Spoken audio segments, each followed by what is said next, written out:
بسم اللہ الرحمن الرحیم وقرآنا فرقناه لتقرأه على الناس على مكث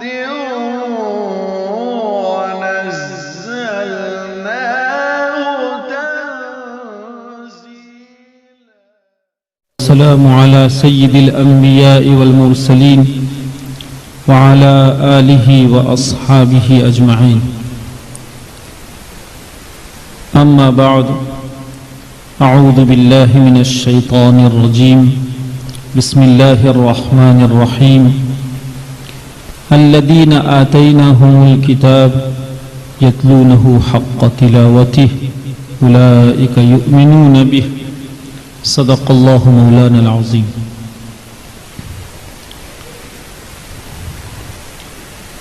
انتہائی رفعتوں کے حامل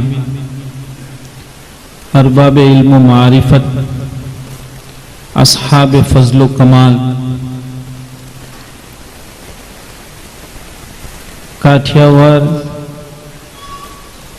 سیدو گھر کی بہت ہی پاکیزہ اور بافیض درسگاہ میں علوم نبویہ صلی اللہ علیہ وسلم کے حصول کے پاکیزہ نسبتوں پر جمع میرے مہمانان رسول صلی اللہ علیہ وسلم اور ان مہمانان رسول صلی اللہ علیہ وسلم کی عزت افزائی اور ان کے سروں پر اپنا دست شفقت پھیرنے کی نیک نیت سے تشریف لائے ہوئے دور و دراز سے میرے بزرگوں، بھائیوں اور خواتین، میری ماں بہنوں،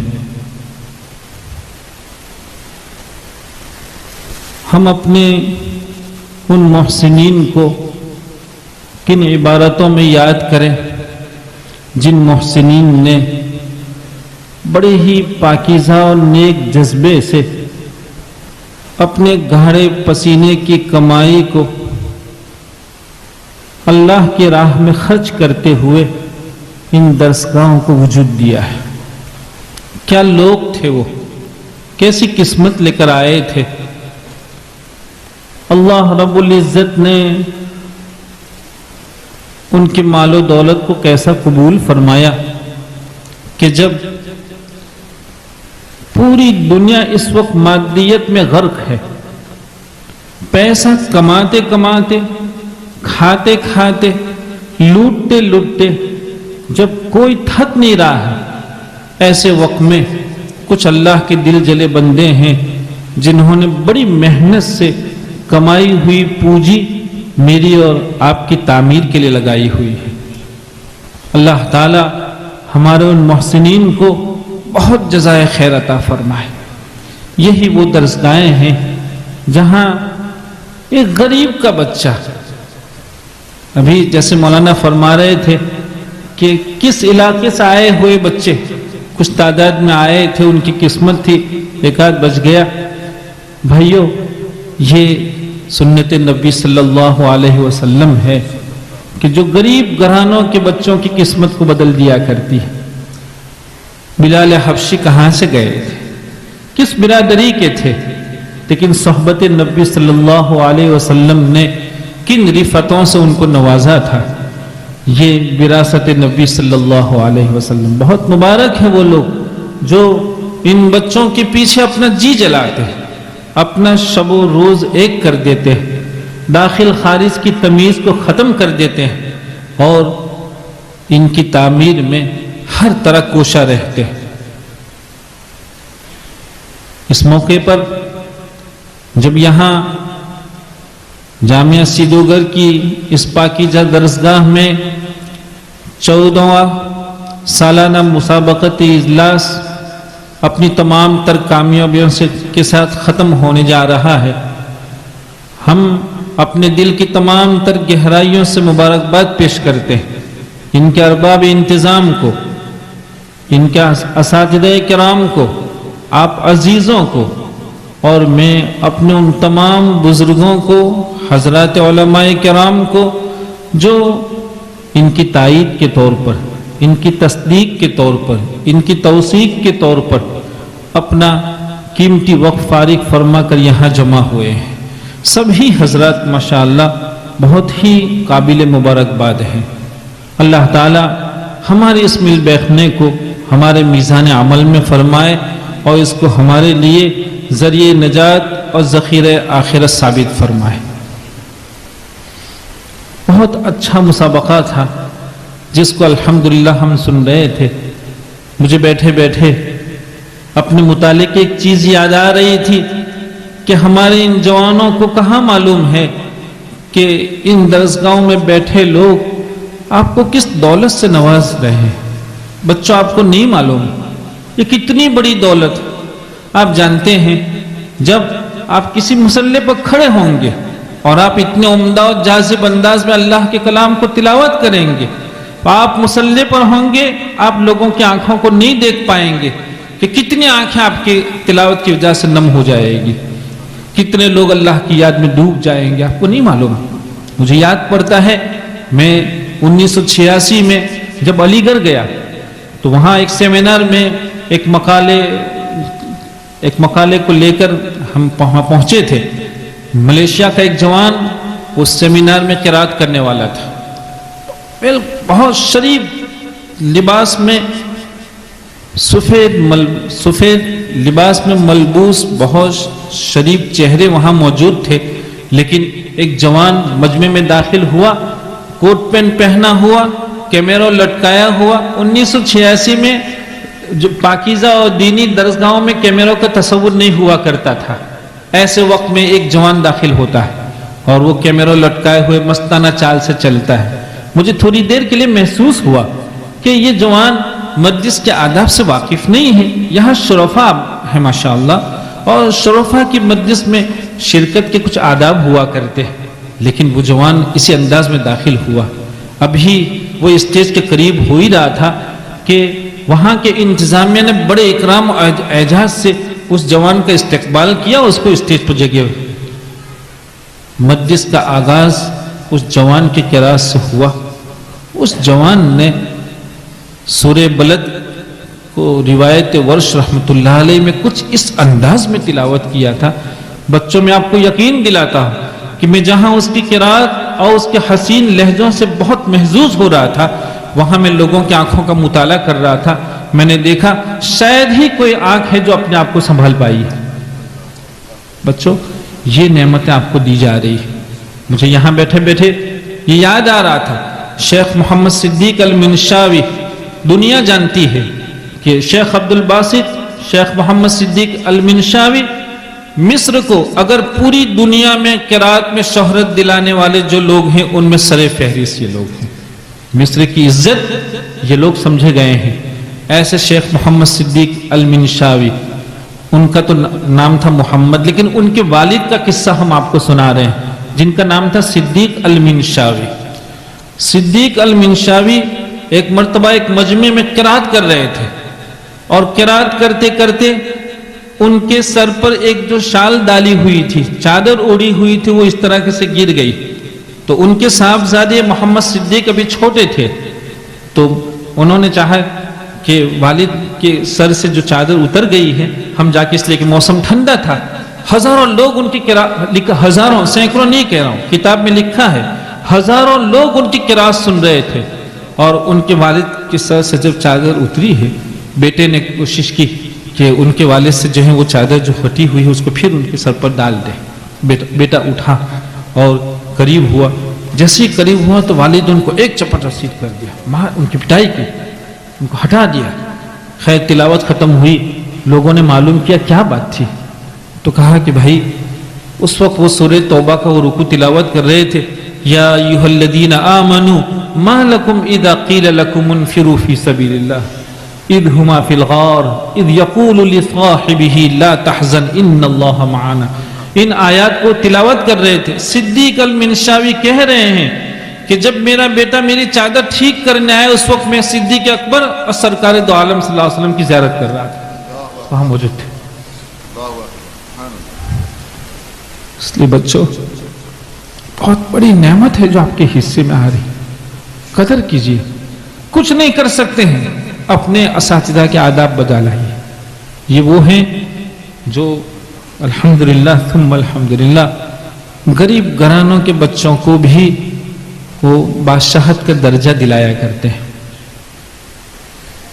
مجھے آج کی اس مجلس میں یہ سن کے خوشی ہوئی کہ ہماری خواتین ماں بہنیں بھی آج کی اس مجلس میں شریک ہیں. بہت مبارک ہے، یہ خوشائن بات ہے.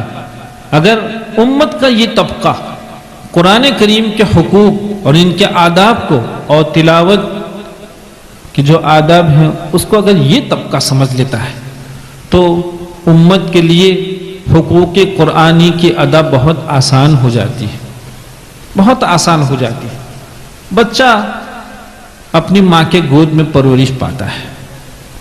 میں ایسے گھرانوں کو جانتا ہوں جہاں ان کے معصوم بچے ادارے میں جاتے ہیں، وہاں ان کو خوش ادا اساتذہ کی صحبت میسر نہیں ہے، لیکن وہ ایک ایسی والدہ کی گود میں تربیت پا رہے ہیں جس کی والدہ کا تلفظ بہت اچھا ہے. جب ان معصوم بچوں کو میں نے کچھ لوگوں کو سنوایا کہ دیکھو یہ معصوم بچے ہیں 8 سال کے 9 سال کے، لیکن جب ان کی تلاوت ہو رہی تھی ہم آپ کو یقین دلاتے ہیں کہ 8-9 سال کے بچے اپنی والدہ سے تلفظ سیکھ کر اتنا عمدہ تلاوت کر رہے تھے کہ ایک جامعہ کا طالب علم بھی عشش کرے گا. اگر مائیں ان باتوں کو سمجھ لیتی بہت بڑی بات. اور ہم اپنی ان ماؤں کو مبارکباد دیتے ہوئے اسلامی تاریخ بتلانا چاہتے ہیں کہ وہ مائیں یہ سمجھیں کہ قرآن کریم کی تعلیم اور اپنے بچوں کی تربیت کے لیے ماؤں کا کیا رول ہوا کرتا ہے. آپ نہیں جانتے ہیں کہ قرات کے میدان میں بھی ملیشیا، انڈونیشیا اور مصر کی عورتوں نے الحمدللہ ثم الحمدللہ ایک لمبے عرصے تک نمائندگی کی ہے. اور یہ معلوم ہونا چاہیے کہ بہت سے رجال قرات ان عورتوں کے لہجوں کی نقل اتارا کرتے تھے، بہت سے، اور ایک مدت تک ایسا رہا. اب الحمدللہ جو ہیں وہ مصر سے بڑے بڑے قراء آئے. حضرت اقدس تھانوی علیہ الرحمہ، حکیم الامت، حضرت قاری عبد المالک رحمۃ اللہ علیہ، ابھی ہمارے بچے جو مکالمہ پیش کر رہے تھے کتنا اچھا مکالمہ پیش کر رہے تھے. ایک تو ماشاءاللہ ایک لمبا مکالمہ تھا، اور اعتراض کا لفظ ہم اچھا نہیں سمجھتے ہیں، لیکن بہت سے وہ سوالات جو کچھ لوگوں کو پریشان کر رہے ہوں گے، جس کے باب میں ان کے قلوب تشفی چاہ رہے ہوں گے، ایسے سوالات کو ان بچوں نے کتنے عمدہ انداز میں پیش کیا. یاد بھی اتنا اچھا تھا اور وہ پیش بھی اتنا اچھا کر رہے تھے. اور اس میں ایک جز کہے جا رہے تھے کہ بھئی حضرت قاری عبد المالک رحمۃ اللہ علیہ نے حضرت اقدس تھانوی علیہ الرحمہ کے نام ایک مرتبہ خط لکھا ریاکاری سے متعلق. خیر بہت اچھا ماشاءاللہ. حضرت قاری عبد المالک رحمۃ اللہ علیہ کی شخص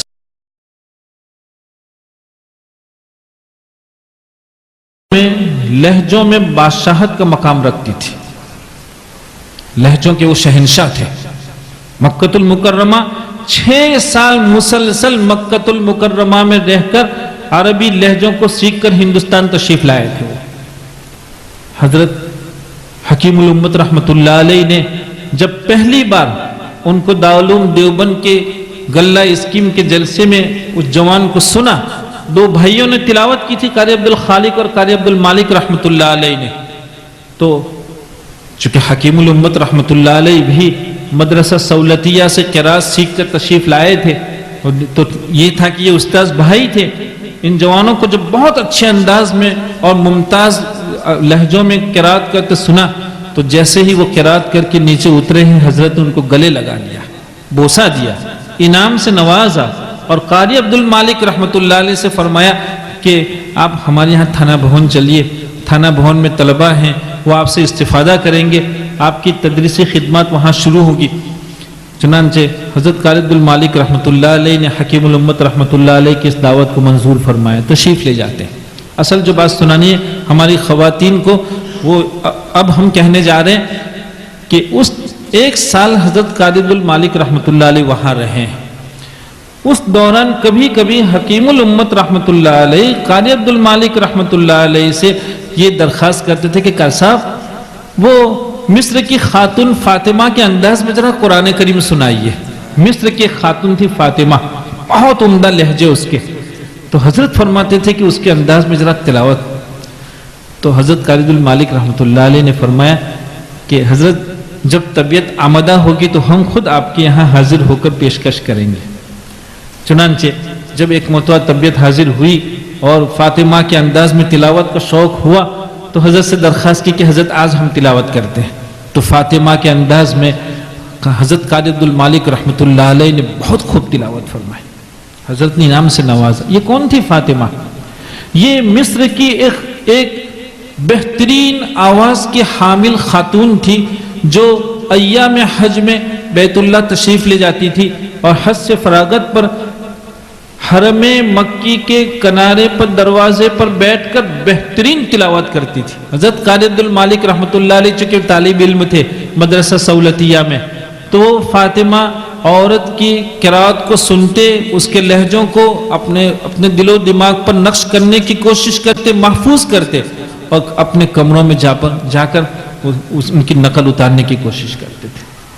میری ماں بہنیں آپ سمجھیں، یہ آپ کا طبقہ تو وہ طبقہ ہے کہ رجال قرات آپ کی نقل اتارا کرتے ہیں. قدرت نے آپ کے حصے میں بڑی نعمتیں رکھی ہیں، آپ بہت کچھ کر سکتی ہیں. مجھے خوشی ہوئی جب ہم نے یہ سنا کہ ہمارے ان عزیزوں کی آج کے اس مسابقے کی مجلس میں خواتین بھی شرکت فرما رہی ہیں.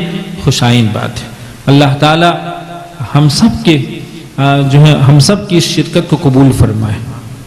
میرے بھائیوں، مسابقے کی مناسبت سے ہمارے جن عزیزوں نے مکالمہ پیش کیا، ہم ان کی خدمت میں یہ عرض کریں گے کہ اگر ایک جز آپ کے کام آ سکتا ہو تو ہم آپ کے بتلا دیں. جیسے ہمارے ایک عزیز کہہ رہے تھے کہ نماز میں تجوید و قرات کی طرف توجہ کرنا خشوع خضوع کے منافی ہے. بہت اچھا جواب دے رہے تھے حکیم الامت کے حوالے سے. آپ اس میں ایک جز اگر اور بھی اضافہ کرنا چاہیں تو کر سکتے ہیں کہ بھئی دیکھیے رکوع ہے، سجدہ ہے. رکوع کے باب میں کیا کہا جاتا ہے کہ رکوع اس انداز کا ہونا چاہیے کہ بدن پورا ایسا سیدھا رہے. آدمی اس کو سیدھا کرنے کی پوری کوشش کرتا ہے. صحیح رکوع. سجدہ تو کہا کوہنیاں بچھنی نہیں چاہیے، انگلیاں اس طرح رہنی چاہیے، پیشانی اس طرح ہونی چاہیے. تو جس طرح دیگر فرائض کو بہت اچھے سے ادا کرنے کے لیے جتنی کوشش ہوتی ہے اور ساری کوششوں کو خشوع خضوع کہا جاتا ہے. حالانکہ اگر ہماری کوہنی اور یہ بیچ گئی تو سجدے پر کوئی اثر نہیں پڑتا ہے، لیکن قرات اگر کسی نے قرات میں غلطی کر دی اور ایسی غلطی ہوئی گئی کہ جو مفسد معنی ہوتی ہے تو مبطل صلاۃ بھی ہوتی ہے، وہ مبطل صلاۃ بھی ہوتی ہے. تو جب نماز میں ایسی چیزیں جو مبطل انداز کی نہیں ہیں ان کو بھی بہت دھیان سے کرنے کے لیے کہا گیا اور وہ خشوع میں داخل ہے. تو جو قرات ایسی ہے جو مطلوب ہے اور اس کی وجہ سے نماز باطل ہو جاتی ہو، اگر اس کی طرف توجہ دی جائے تو یہ کیسے خشوع خضوع کے منافی ہو سکتا ہے. دوسری ایک بات، ہمارے جو عزیز تلاوت کر رہے تھے، ہم دیکھ رہے تھے ایک آدھ بچے کے باب میں مجھے شبہ ہوا ہے واللہ عالم کہ آواز تو ان کی اچھی تھی لیکن شاید وہ چھالی کھا رہے ہیں، پان کھا رہے ہیں یا تمباکو کھا رہے ہیں. جیسے ہم نے ان کا چہرہ دیکھا، لیکن بھائیوں اتنے لمبے عرصے سے ایک آدمی کسی فن میں رہتا ہو، وہ آنکھ بند کر کے بھی اگر کوئی چیز پر ہاتھ رکھتا ہے تو صحیح نکلتا ہے. یاد تو مجھے کچھ ایسا محسوس ہو رہا تھا. اور ہم نے اس سے پہلے بھی عرض کیا کہ میرے یہاں درسگاہوں کا اختلاف کوئی اختلاف نہیں. میں جامعہ سیدوگر کی درسگاہ کو بھی فلاح دارین کا ایک کمرہ خیال کرتا ہوں. الحمدللہ آپ بچے جیسے وہ بچے ہمارے ہیں، آپ بھی ہمارے ہیں. ہم آپ کا بھی مطالعہ اتنے ہی شوق سے کرتے ہیں، اتنی ہی گہرائی سے آپ کا مطالعہ کرنے کی ہم کوشش کرتے ہیں. میں نے جب یہ دیکھا کہ ایک لڑکی کی آواز تو بہت اچھی ہے لیکن اس میں کچھ ہلکی سی بہت معمولی سی پھٹن مجھے جب محسوس ہوئی تو ایسا لگا کہ شاید یہ چھالی کھا رہا ہے یا تمباکو کا عادی. بچوں ایسا نہیں کرتے. اللہ کے واسطے قدرت کا جو عطیہ آپ کے حصے میں ہے، اللہ رب العزت نے اس عطیے کے لیے آپ کا انتخاب فرمایا ہے. آپ قدرت کے انتخاب کی لاج رکھنے کی کوشش کریں. دیکھیے پھر اپنا مستقبل. کتنے لوگ آپ کا شوق رکھیں گے. تمباکو سے کیا ملتا ہے؟ چھالی سے کیا ملتا ہے؟ دنیا میں بہت بڑا طبقہ ہے جو تمباکو چھالی کو کبھی ہاتھ نہیں لگاتا ہے. کیا وہ زندہ نہیں رہتا ہے؟ وہ بہت عزت سے زندہ ہے الحمدللہ. ہم آپ کی عزت کی خاطر آپ سے یہ بات کہہ رہے ہیں. بلکہ ابھی ہم اپنے درجے میں فلاح دارین میں اپنے بچوں کو سمجھا رہے تھے کہ مجھے حیرت ہوتی کہ مشق کا شوق انہی لوگوں کو ہوتا ہے جن لوگوں کو تھوڑا یہ خیال ہوتا ہے کہ ہماری آواز کچھ غنیمت ہے. کچھ اللہ کے بندے وہ ہوتے ہیں کہ اللہ تعالیٰ نے آواز کے علاوہ کچھ اور نعمتیں ان کے حصے میں کر رکھی. کسی کی زبان بہت اچھی ہے ماشاءاللہ, کسی کی فہم بہت اچھی ہے, کسی کی طبیعت میں شرافت ہے, کسی کا جسم بہت اچھا ہے, کسی کا رنگ نکھرا ہوا ہے. تو اللہ تعالیٰ نے نعمتیں مختلف انداز میں لوگوں کو تقسیم کی ہوتی. لیکن سارے لوگ یہ جانتے ہیں کہ زینوا القرآن بأصواتکم. زینوا صیغہ امر ہے, بأصواتکم. دیکھو زینوا بھی امر کے صیغے کے ساتھ جمع کا صیغہ ہے, بأصواتکم بھی جمع ہے. جمع جب جمع سے مقابل ہوا کرتی ہے تو ہر فرد مراد ہوا کرتا ہے. اللہ کے رسول صلی اللہ علیہ وسلم نے امت کے ہر فرد کو قرآن کریم کی تزیین اور تحسین کو فرمایا ہے. یہ تو ایسی سنت ہے جس کی بہت تاکید ہے. کیا وجہ ہے کہ ہمارے وہ بچے جو اپنے ذام میں یہ مذمومہ ہے ان کا کہ ہمارے پاس آواز نہیں ہے, ہماری آواز اتنی اچھی نہیں ہے, لہذا وہ کھانے پینے میں ہر طرح کی آزادی اختیار کر کے جو کچھ بچا کھچا حسن اپنی آواز میں ہے اس کو بھی داؤ پہ لگا دیا کرتے ہیں اپنے شوق کو پورا کرنے کے لیے. افسوس کی بات ہے, قدرت نے آپ کو بھی آواز دی ہے, اپنے انداز میں اپنی آواز کو اپنے تھوڑی سی محنت کر کے سنوارنے کی کوشش کریں. لیکن ایک طبقہ ہے جو اپنے آپ کو اس سے فارغ خیال کرتا ہے. ہم آپ سے ایسا پوچھتے ہیں کہ کیا دنیا میں زیب و زینت کے اسباب وہی لوگ اختیار کرتے ہیں جن کی رنگت کھلی ہوئی ہے, جن کو اللہ نے کھلا رنگ دیا ہے؟ آپ بتلائیے, اچھا کپڑا وہی گورے لوگ پہنتے ہیں, کالے لوگ اچھا کپڑا نہیں پہنتے ہیں. کیا صاف ستھرا رہنے کا اہتمام صرف گورے لوگ کرتے ہیں؟ جن کا رنگ کالا ہوتا ہے وہ صاف ستھرے نہیں رہتے ہیں؟ کیا کالے لوگ اپنے چہرے پر گردے کی چادر کو منظور رکھیں گے؟ یعنی اتنا غبار ہو تو وہ دھوئیں گے نہیں. قدرت نے کسی کو گورا رنگ دیا ہے, نعمت اس کے حصے میں کی ہے, تو قدرت نے اپنی حکمت سے کسی کے حصے میں گورا رنگ نہیں کر رکھا ہے. لیکن کیا زیب و زینت, صفائی ستھرائی یہ صرف گورے کے لیے ہے, کالا نہیں کرتا ہے؟ جو لوگ آواز کے باب میں وہ دولت نہیں پائے ہیں وہ اس بات کو سمجھنے کی کوشش کریں کہ بھئی قدرت نے آپ کو بھی آواز دی ہے. یہ الگ بات ہے کہ اس انداز کی نہیں ہے, تو کم از کم اپنے حصے کی جو آواز ہے اس کی حفاظت کی تو کوشش کریں, اس کی حفاظت کی کوشش کریں. بچوں اس کے انداز میں, اپنے انداز میں اس کو اچھا بنانے کی کوشش کرو. دوسری ایک بات اس موقع سے عرض کر رہا تھا کہ بھائیو ہم اور آپ ان باتوں کو سمجھیں کہ یہی امت کا یہ معمولی سا تھوڑا سا طبقہ, 1% سے بھی کم طبقہ امت کا وہ ہے جس نے قرآن کریم کو صدیاں بیت جانے کے بعد بھی تحریف سے محفوظ رکھا ہے. الحمدللہ قرآن کریم کے اداؤں کو سنبھالا ہوا طبقہ ہے. اسی طبقے کی وجہ سے صدیوں بعد بھی قرآن کریم کی ادا جوں کی تو محفوظ ہے.